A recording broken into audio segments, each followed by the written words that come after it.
Alright, YouTube, big news! It's time for occult literature video number 100, The Witch's Pharmacopoeia. Extremely interesting little tract. This will be added to the herbalism section once it's built. I want to have at least 4 additions there to justify even having a new category, and that'll grow over time. As I've stated before, there will be new categories being added to the books blog over time. The psychic arts, sort of cryptozoology, will each have categories in time as well. Probably another one for folklore. I'd like to add some works on that as well, or maybe just paranormal, like the hauntings and the UFO, early UFO lore and things like that that are falling out of copyright. This particular work is extremely dense. It was written actually by the assistant librarian to the U.S. Surgeon General at the time, so it's more of a scientific work, but at the same time it is herbalism in the sense that that's virtually all of its content. Now, as always, link in the description to where you can purchase my edition of this work off of Amazon. Second link to my books blog. There is one other herbal work now there available under the academic heading on magic plants. That's less of an herbal than this work, though. This delves actually mostly into the Shakespearean. Specifically the species mentioned, or the allusions to species mentioned within some of the Lancashire witches, Lancashire, however you pronounce it. I'm not from the British Empire, so I wouldn't know. Sort of the weird sisters sort of stuff, where numerous recipes throughout these Shakespearean tracts are mentioned. And you've got, of course, you get like the blood of the bat and the fat of the hanged man sort of material. This is actually spoken of too. It mentions the hand of glory.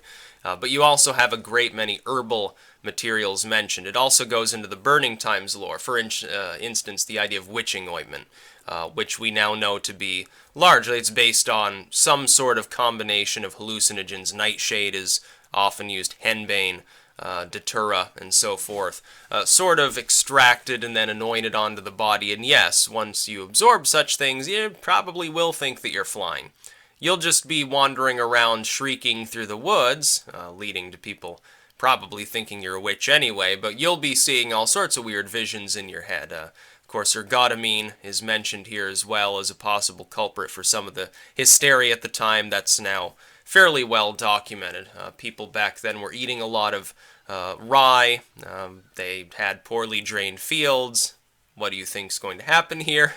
Fungal infection of ergot on their rye, or their sorghum, as it may be, and they got screwed up. They started hallucinating. This is actually the same source that we get LSD from, so you can imagine St. Anthony's fire wasn't the only thing they were suffering from at the time. It mentions also some of the species used in ancient rites. Atropa belladonna is one of the most common. But it also speaks about some of the less well-known things. Now, it doesn't actually talk about the use of witch hazel. I thought that was funny. The name is kind of obvious. It's actually mentioned, like in the Grand Grimoire, to use, make the little wand that the Carcer, or the operator, the sorcerer, is using.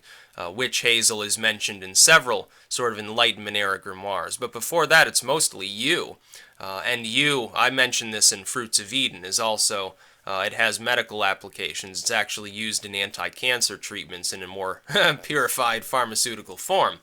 But at the same time, the wood of it is often used for such implements, wands, whatever it happens to be. It was also used to make the bows that were slaughtering people at the time during some of these sort of Renaissance-era combat situations between the British and the French on a regular basis, wherein tens of thousands of people are being killed on a regular basis.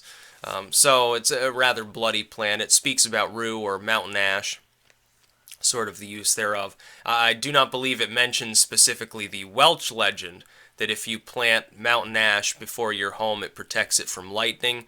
It's actually a funny story. There were a couple of mountain ashes planted out front here some time ago, and because my grandfather was of partially Welsh heritage, it's very likely that that was put there for a folkish reason. It's quite likely that that was why it was present on the front lawn, rather than, somewhere else on the property or something like that.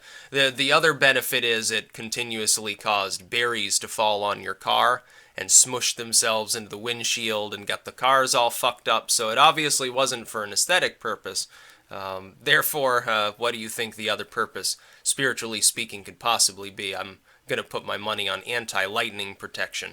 But yeah, this is a very well-written work. It covers quite a bit of detail about some of these species. It goes through a literal laundry list of herbal materials.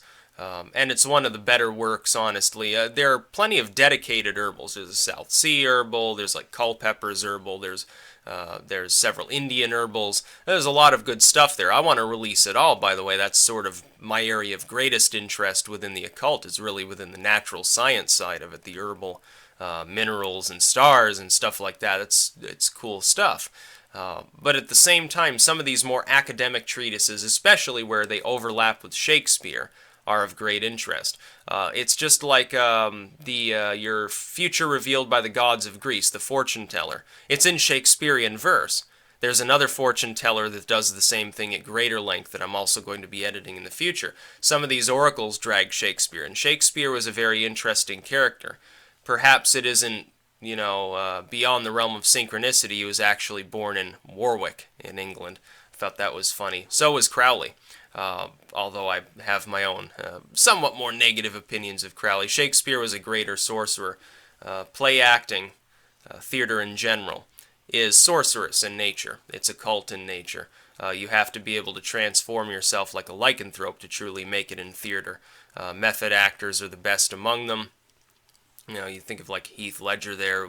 Literally, night and day, was acting like the Joker, was apparently taking amphetamines and stuff like that just to keep up his role, and was all screwed up in a literal sense, both on and off camera. Yeah, that's a lycanthropic style of transformation. But I don't want to get too much into that. I'll speak about that in a future occult video, so I don't bore people here. So, as always, link in the description to my edition of this work on Amazon, a second link to my books blog, a great many other titles available, 100 of them actually, including some of my own works. Actually, it's about 110 when you add in all the stuff that I've authored that I haven't put in this playlist because it's not strictly occultism. But quite a few works, yes, they're now available. That's about all. Peace out.